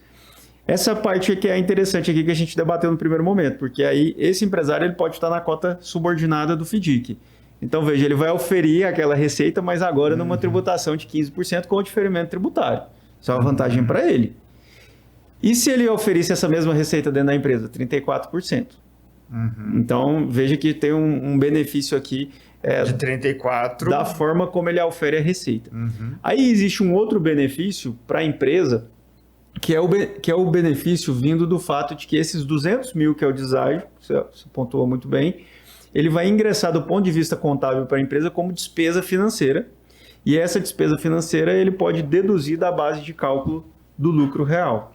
Então, de forma geral, a lógica é, eu vou oferir receita dentro de um veículo de securitização, que é o FDIC, onde eu tenho o benefício do diferimento tributário e da alíquota fixa em 15%, deixo cumprir todos aqueles requisitos da legislação, e eu vou lançar despesa financeira dentro da minha empresa, porque aí eu deduzo isso da base de cálculo do lucro real. Bom ou ruim aqui é relativo do ponto de vista das demandas da companhia. Aí é algo importante frisar pelo seguinte, essa companhia ela pode ser tomadora de recursos ou não. De modo que você pode falar assim, Lucas, alguns empresários dizem, Lucas, eu vou lançar toda a despesa financeira possível que eu puder lá na minha empresa para pagar menos tributo. Nem sempre é interessante, porque uma vez que você lance muita despesa financeira dentro da sua companhia, isso depois pode impedir que você tenha um balanço robusto para conseguir crédito no mercado. Então, precisa que exista uma estratégia muito bem alinhada em relação aos seus objetivos. Porque, às vezes, em uma empresa do varejo, é interessante. Às vezes, é interessante ela não dar lucro. Então, várias empresas, inclusive grandes do varejo, ela fala assim, não, eu prefiro empatar aqui, porque aí eu pago menos tributo, vou oferir receita lá. Não fica tão feio para o mercado. Compro matéria-prima mais barata e aí tem uma série de fatores que vão influenciar isso. Então, isso precisa ser muito bem calibrado. A gente tem, por exemplo, FDICs multicedente, multisacado, ou seja, que você tem vários pagadores, por exemplo, vários hospitais, nesse exemplo que eu disse, e você tem multicedente, porque essa lógica, inclusive, é muito saudável. Em vez de você tomar risco de um cedente, quando você compra um CDB, você toma risco de um cedente, um emissor, que é aquele banco pequeno ou médio que emitiu o CDB. No FDIC, você toma risco de vários cedentes, porque isso é muito melhor, você está diversificando o seu risco. Então, você tem vários cedentes e você tem vários sacados. Então, imagine você que são 4 cedentes e 20 sacados. Isso reduz muito o seu risco, você não está concentrando em ninguém. Então, você pulveriza os direitos creditórios que são adquiridos pelo FDIC, isso traz muita segurança para o investidor. Então, para ele, imagine um FDIC com 2 cedentes, um é tomador de crédito, o outro não. Você tem que calibrar muito bem a taxa, a mercado, para que você seja justo e para que você não comprometa nenhum dos dois. Então, o quanto ele cede de recebível, isso é a estratégia da companhia. Bem calibrado. Porque, de novo... Claro, a quantidade da cessão também tem que estar dentro do regulamento para ela não ficar abaixo do volume mínimo e ter que pagar os juros do mesmo jeito, mesmo sem utilizar o recurso. E também não ficar acima, dependendo de recurso que não está disponível, porque não tem, né, o PL do fundo não está atingindo o volume máximo. Então, tem que estar cuidando ali para equilibrar a quantidade de recebíveis que ela quer ceder, né? Exatamente. Essa é uma estratégia onde o proprietário, a gente chama FDIC de dono, onde o proprietário da empresa também está na subordinada. Quando ele cede simplesmente para um FDIC do qual ele não faz parte como investidor, essa operação ela vai acontecer, ele vai conseguir deduzir, claro, lá da base de cálculo, mas ele não tem o benefício da outra ponta. Né? Então, o benefício ele se dá mais quando você tem essa coincidência de ter também o sócio da companhia participando da cota subordinada do FDIC. Quando o FDIC vai apurar a DRE dele ali, a receita do FDIC naturalmente são os deságios, né? O custo, ou a compra integral, na verdade é a compra integral ali, e aí eles têm o custo do que ele pagou de deságio, depois as despesas, e aí o que vai sobrar ali, que sobra, é o que vai ser tributado em 15, né, no caso. Isso, só o lucro. Só o lucro, só o lucro. Super importante o que você falou, porque existe essa confusão. As pessoas às vezes podem pensar assim, o empresário, como ele não está familiarizado com a estrutura do FDIC, ele pode pensar assim, não, mas eu vou colocar R$1 milhão lá, e aí esse R$1 milhão, esse 1 milhão que vai ser tributado em 15%? Não é? Não. Vai ser tributado, 1 milhão e 100 mil, gerou de retorno 100 mil, é sobre os 100 mil. Sobre os 100 mil que vai ser tributado. Apenas sobre o lucro, exatamente. Mas esse ponto é importante, porque ele tende a pensar dessa forma, ele tende a pensar assim, não, eu vou aportar 1 milhão e o FDIC vai ser tributado em 15%. Mas agora uma coisa curiosa, né? Se ele tivesse feito um desconto de recebíveis e tido a mesma despesa financeira equivalente ali, 200 mil no exemplo que você deu, na DRE da empresa dele, ia baixar a base de cálculo também, ia, beleza, sobrar um lucro. Só que ele não ia ter o lucro que vai sobrar do FDIC, porque o FDIC é dele, e mesmo que tributado 15%, sobra lucro. E esse lucro volta para ele, sendo que se ele tivesse feito uma antecipação de recebíveis por fora, era só o lucro da empresa e pronto. Perfeito, né? Exatamente. E, inclusive, nós temos 2 personagens super importantes que participam desse mercado.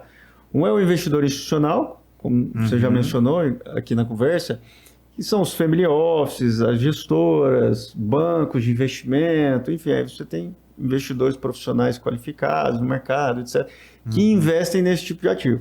E que só gostam desse tipo de ativo, inclusive. A gente tem relacionamento com vários investidores institucionais que só investem em cota mezanino de FDIC. Só investem em cota mezanino de FDIC. Por quê? No Brasil, o cenário é ruim em relação ao crescimento do número de recuperações judiciais. Então, se tem um receio grande de emprestar dinheiro para as empresas num cenário macroeconômico tão delicado como esse que a gente vive. Então, de novo, a gente volta para aquele assunto de que o crédito fica mais escasso e mais caro, com taxa de juro alto. Aí, você tem muita recuperação judicial. Então, o receio de você emprestar dinheiro para as empresas é o que a gente sempre ouve, de que a empresa pode quebrar e o empresário continuar rico. Então, e aí você ficou lá, você abre lá, você tem uma série de bancos, cooperativos, vários credores. E às vezes você tem dificuldade de receber. Na recuperação judicial, tudo é muito mais delicado. Aí tem os créditos que estão na sua frente, às vezes você é credor quirografário, às vezes você tem uma garantia real, mas enfim, é mais complexo de você receber. No FDIC você não tem isso. Então, de forma simples, eu como investidor da mezanino, de uma cota mezanino, para eu perder R$1, ele na física tem que ter sofrido as consequências antes de mim. Exato. Então aqui você tem uma defesa muito boa para justificar uma taxa menor e reduzir seu custo de capital. Olha, amigo, aqui não tem recuperação judicial. Aqui, inclusive, não tem nada judicial. Aqui é assim, você sofre as consequências primeiro do que eu. Então você tem uma pele em jogo, esse skin in the game, muito grande, que se traduz num alinhamento de interesses muito grande. Para falar, ó, Marcos, se você está na cota subordinada, você está me defendendo como cotista aqui da mezanino, estamos defendendo o cotista da cota sênior. Então, estamos muito bem alinhados. Qual que é o interesse de alguém comprar um crédito ruim? Nenhum. Qual é o interesse de alguém não fazer um bom trabalho para se certificar de que esse crédito é um bom crédito? Todo interesse, porque aqui é o dinheiro de todo mundo que está envolvido na situação. Então, quando a gente olha para a estrutura do FDIC, nós percebemos que, além das custas usuais, administrador, gestor, registros, etc., você também tem o investidor do FDIC, seja o cotista da mezanino ou o cotista da sênior, como passivo do fundo. No sentido de que o que eu tenho que pagar para ele, remunerando o capital dele, é despesa do fundo. O fundo tem que pagar ele. Depois que pagar ele, é que chega a remuneração do cotista da subordinada. E para o cotista da subordinada, existe essa recompensa, que é onde o FDIC se aproxima de banco. Eu sempre falo, FDIC é banco, do ponto de vista da estrutura. Por quê? Dinheiro de terceiro. Isso. Paga aqui. Você tem a mesma lógica do spread bancário. Spread, exatamente. Porque imagine que você compra papel a 2%. Então, eu comprei o papel, o fundo vai receber ele daqui a 2 meses e ele me paga 2% ao mês. Eu sou o cotista da subordinada. E eu trago investidores que eu remunero a 1, para simplificar. Então, eu remunero o cara, vamos supor que é um fundo que só tem cota subordinada júnior e cota mezanino. Então, eu pago 1 para aquele cara, simplificando aqui, eu pago 1 para aquele cara e eu tenho 2 a receber. Então, eu recebo os 2 e esse 1% que é a diferença entre o que eu tenho a receber e o que eu tenho que remunerar esse investidor da mezanino é o spread bancário. É o que vai transbordar, como nós dissemos. É o que vai ser o lucro depois das despesas pagas e custos, é o que vai ser meu lucro. Exato. Então, esse lucro ele pode ser alto, porque você tem um risco maior. E isso tudo colabora para que a indústria cresça bastante, porque você percebe várias vantagens aí, de alinhamento de interesse, de você evitar incentivos perversos que existem em vários outros veículos, motivação para que o cara aja de uma forma diferente da que ele deveria, para o bem de todos. Então, é um veículo hoje muito robusto e bem preparado para expressar o anseio tanto do empresário quanto do investidor. Porque o investidor ele fala assim, eu estou bem protegido, tem alguém aqui agindo para me prejudicar e eu não estou sabendo por alguma outra motivação? Não tem, está todo mundo muito bem alinhado, porque inclusive quando você tem consultor de crédito dentro de um FDIC, a remuneração dele também está ligada ao êxito, à baixa inadimplência. Para o gestor, tanto maior o fundo, maior a remuneração dele. Então, ele não tem interesse em prejudicar o fundo, em ter inadimplência. Isso é muito ruim para ele. Para o administrador nem se fala. É problema para ele resolver. Então, assim, para o cedente... E muitas vezes, acho que está na maioria das vezes, quem recebe o FII maior é o gestor, maior do que o administrador. Porque embora o administrador fique ali com grandes responsabilidades legais, contabilidade, toda essa bucha aí, o gestor é o que faz o entra e sai de títulos, comitê validação, de crédito, comitê de avaliação ali, cobrança em alguns casos, então ele acaba recebendo mais por isso, né? Exatamente. E aí você, dependendo do fundo, pode ter uma política de investimento bem específica. Então, assim, você tem essa liberdade junto com os cotistas, claro, de definir uma política de investimento que traga ainda mais segurança para o fundo, porque essa política pode definir, por exemplo, limites de concentração. Alguns limites são trazidos pela própria regulação. Então, vai falar, olha, você não pode ultrapassar 20% por cedente. Você, se for para ultrapassar muito o limite dos sacados, também você tem alguns requisitos. Então, você pode colocar isso e expressar essa segurança no regulamento, falando, olha, a gente vai pulverizar. Então, a gente não vai concentrar em nenhuma tese. Vamos supor que é um FDIC que compra precatório municipal, estadual, federal e tem uma parte em consignado e tem uma parte em ativos de risco. Ele vai expressar isso no regulamento para o investidor se sentir seguro. Então, trazendo para o imobiliário aqui para simplificar, seria como se eu tivesse um pouco de galpão logístico, um pouco de varejo em rua e um pouco de desenvolvimento imobiliário e incorporação.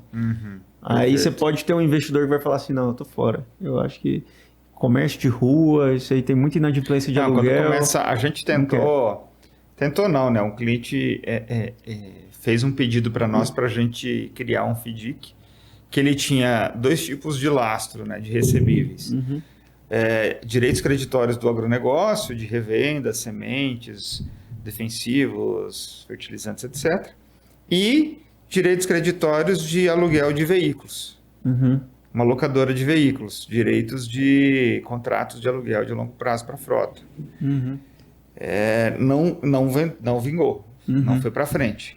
Porque são direitos creditórios muito diferentes, um é de venda, outro é de aluguel, um é do agro, outro é de outro segmento. O prazo da carteira é mais complicado. Prazos diferentes demais. Esse aqui tem data fixa, aquele lá ele é renovável cada ano, 12 anos. Para o investidor é mais complexo de analisar? Aí a gente a gente fez um sounding, mas vimos que não estava fazendo sentido algum e resolvemos congelar. Porque o investidor não adianta, ele não vai querer correr risco tão diferente. A gente costuma fazer o paralelo com o fundo multimercado, que em tese tem mandato mais amplo para comprar vários tipos de ativo. E aí eu esqueci quem foi que me disse uma vez numa conversa, falou assim, olha, é um pão, lá dentro tem ketchup, maionese, salsicha, e aí tem um pouquinho de brita, tem um pouquinho de cascalho, são várias coisas. E é um pouco disso. Quanto mais complexa for a tese para o investidor, mais difícil é de você captar o recurso. Porque é uma tese simples, igual no imobiliário, de novo, que é mais fácil de entender. Se eu tenho um fundo imobiliário de galpão logístico em São Paulo, é mais fácil de entender. Você vai falar assim, galpão logístico em São Paulo.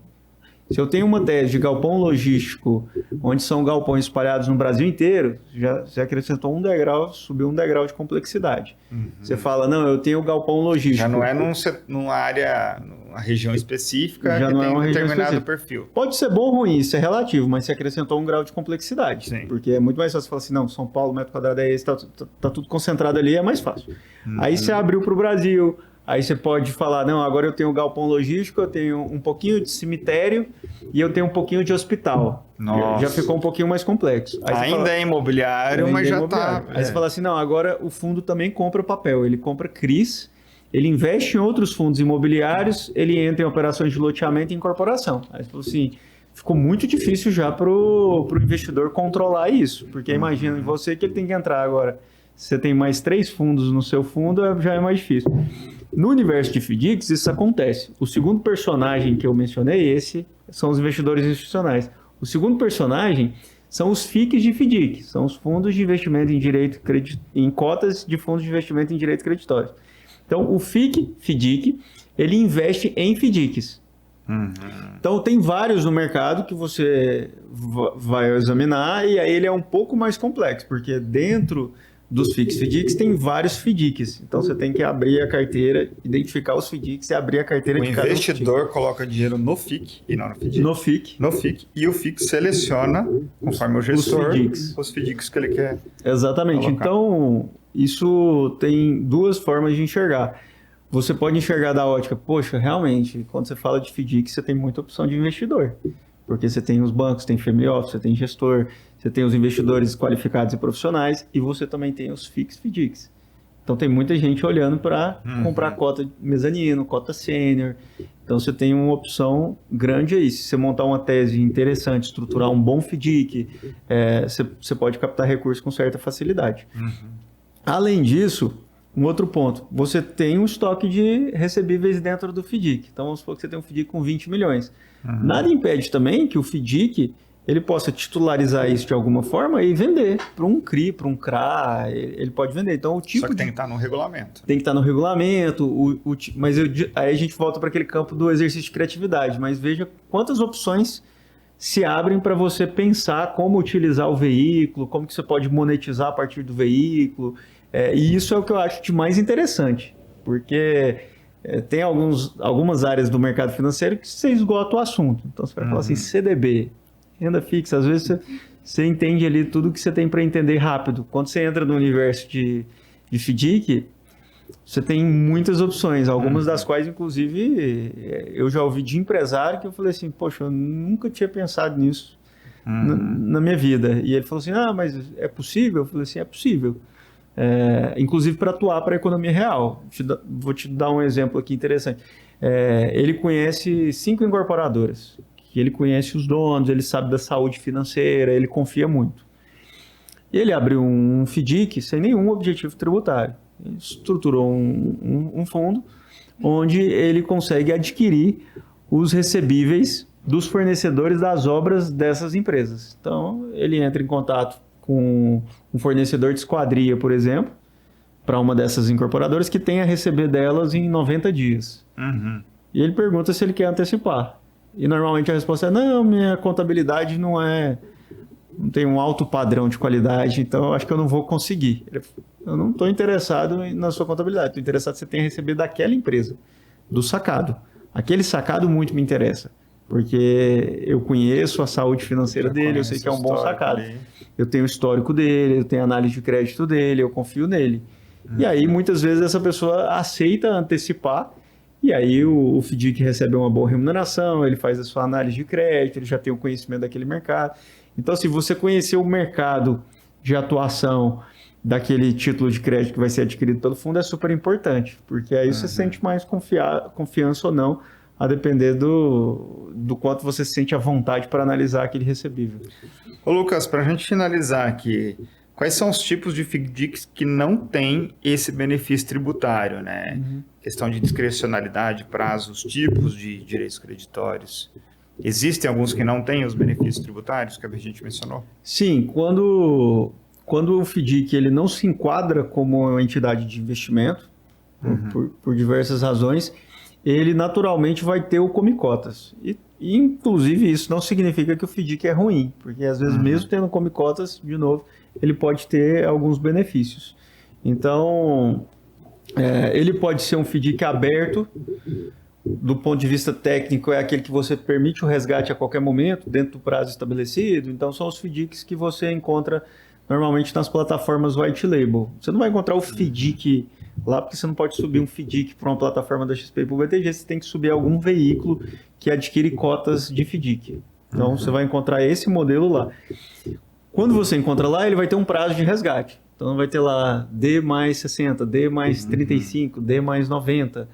E aí ele vai ter a característica dele que depende de requisitos regulamentares, depende de quanto ele tem em direito creditório, se é uma carteira de curto prazo ou longo prazo, aí ele vai receber um enquadramento próprio e vai ter uma tributação específica.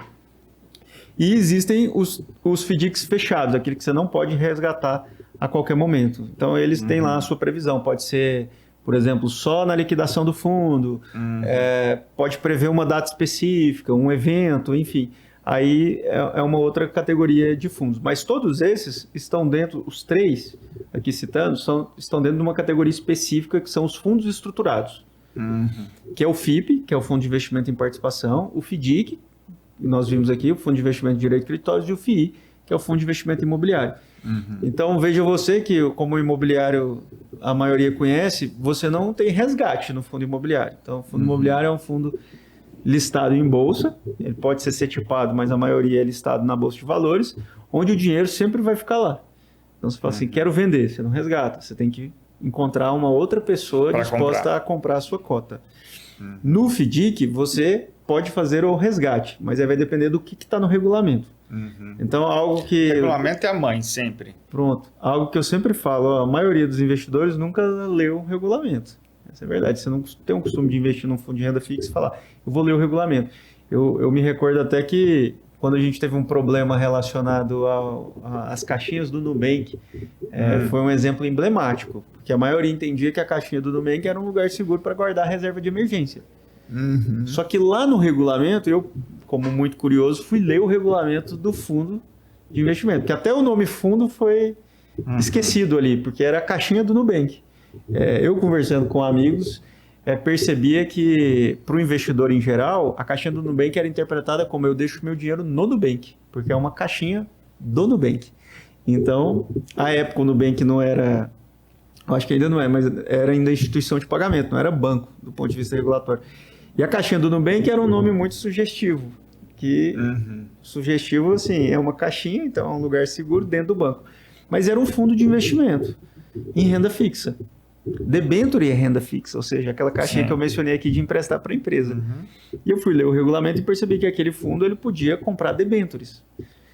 Por um acaso, uma dessas debêntures eram debêntures das Americanas. Então, quando aconteceu todo aquele evento envolvendo as Americanas, a caixinha do Nubank foi afetada. E aí muita gente, de forma muito desgostosa, descobriu que a caixinha para reserva de emergência era uma péssima opção.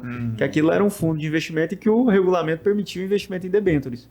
Assustou todo mundo. Então, de novo, igual você falou, a alma do fundo é o seu regulamento. Lá está dito o que pode fazer ou não pode. Então, para a reserva de emergência, se for colocar, por exemplo, num CDB de liquidez diária de um banco de grande porte, ok. No Tesouro Selic, ok. Na poupança, ok. Porque você pode resgatar a qualquer momento. Então, não tem problema nenhum deixar na poupança. Mas é importante que tenha liquidez diária. E, se for um fundo, é importante que você leia o regulamento. Porque para evitar essa surpresa de falar assim, nossa, eu nunca ia imaginar que ele podia comprar debêntures. É um susto. E debênture é ativo de renda fixa. Então, em tese, o gestor não fez nada de errado. E muitas vezes paga bem, né? Exatamente. Bom, a gente falou aqui sobre FDIC proprietário, sobre a tributação do FDIC proprietário, uma aula aqui do Lucas. É importante lembrar que a Luri Capital faz estruturação de FDIC proprietário. Inclusive, a CPV é uma parceira nossa de estruturação para todos os segmentos, né? Tanto com o foco apenas de benefício tributário, quanto também, que é o principal, ter caixa à vista para você financiar suas operações. É um instrumento que está crescendo demais, está sendo muito bem visto e pode sim, dependendo do seu segmento, encaixar ali para você. Lucas, obrigado demais mais uma vez pela participação aqui. Espero a gente fazer outros, tá? É um assunto aqui extremamente técnico, mas é importantíssimo entender porque é um instrumento que vai fazer o Brasil, querendo ou não, avançar mais, né, através das suas empresas, dos empresários que querem ganhar um pouco mais de conhecimento dentro do mercado de capitais e poder fazer suas operações com recursos desse mercado. Então, acho que a gente, enquanto didáticos, né? Você enquanto professor, eu também sou professor de matemática financeira, a gente tem que levar esse conhecimento para as pessoas, para os empresários, para eles poderem realmente saber que existem formas de vender lenço, né? De fazer com que a empresa dele cresça, né? Perfeito. Eu agradeço muito pelo convite, fico muito feliz, acredito que essa transformação do mercado passa pela educação a respeito desses produtos que são mais complexos. Ainda existe muito pouco dessa divulgação em relação a como funcionam esses instrumentos, eles não ganharam o espaço devido pela sua importância, naturalmente, como eu disse, chegando a quase R$ 1 trilhão de reais de indústria, é uma indústria super relevante. Sim. E ainda em descompasso com o nível de divulgação, ainda muito pouco divulgada. Então, acho que ela é relevante para o investidor, que procura opções de investimento diferentes, rentáveis, seguras, e também é muito importante para o empresário que busca outras opções de crédito, mais autonomia, destravar valor da sua companhia. Então, eu sou um entusiasta do assunto. Então, agradeço muito o convite. Eu já quero deixar o convite aberto aqui para outras oportunidades, para a gente voltar a falar. Eu acho que a legislação é muito dinâmica. Esse ano veio a 232, né, que permite a listagem na Bolsa para empresas já a partir de faturamento de 10 milhões, facilita o regime fácil, né, que facilita muito ali, tanto auditoria, compliance, registro, facilitou demais. Então, assim, o mercado está mudando o tempo todo e a gente tem que acompanhar isso e tem que transmitir isso, né? Tem que levar esse conhecimento para as empresas saberem as oportunidades que eles têm de crescer cada vez mais. Ô Lucas, suas redes sociais? Acho que o Instagram é o principal, eu tenho o LinkedIn também, menos utilizado, mas eu tenho o LinkedIn e também o Instagram, @LucasFFleury. @LucasFleury. Isso. Maravilha. Perfeito. Pessoal, sigam lá o Lucas, vamos entender cada vez mais desse negócio. Lucas, obrigado mais uma vez. Imagina, foi um prazer. E até uma próxima, pessoal, obrigado. Esse foi mais um episódio do Luri Talks. Vai estar, para quem está acompanhando a gente ao vivo, vai estar disponível dentro de poucos dias. E claro, a gente sempre faz aqueles cortes para ficar fácil de todo mundo entender. Valeu, Lucas. Obrigado, viu? Obrigado, eu que agradeço.